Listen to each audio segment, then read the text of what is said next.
pak to pirátsky dáme na tento. Už to začíná. Už to čarná. A tam je to. Ty kokos. Ty vole, to je ono. Ty vole, pavilon opic. Kurva, to vyzerá brutálně. Ty kokso, to je masakr, ty vole. Já mám vchodové dvere, a co máš ty? Já jich mám taky, bo jsou kovové a nejdu spálit. Zabočte doleva a zrychlete na 110 km/h, ak je vám život milý. Držte si všetky dvere.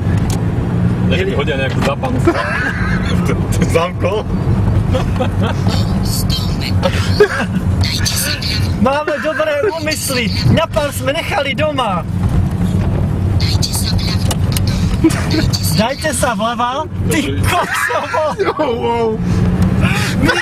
My idem za strýkom Mizenáčom. Natáči. Pohále, keď dostaneš defekt. Ty koksovo.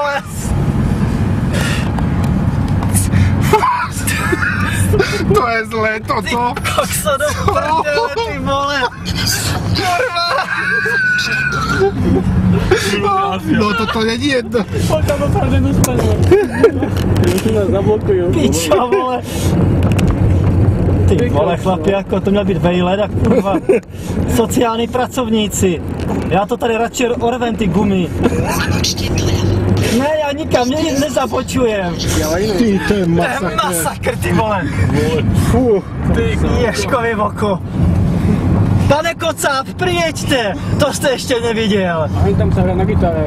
Wow. To je tady slepá, doufám, že ne, ty vole.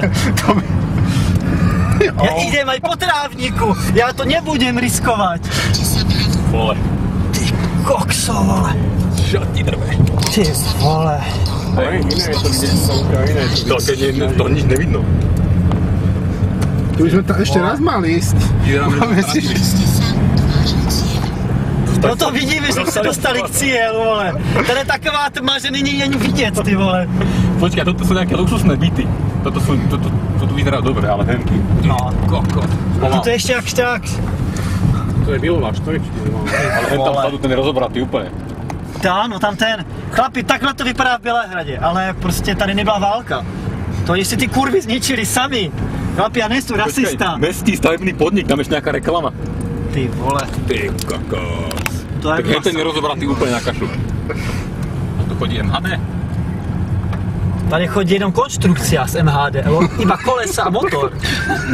A vy nemohli vyrvat dveře nebo okno.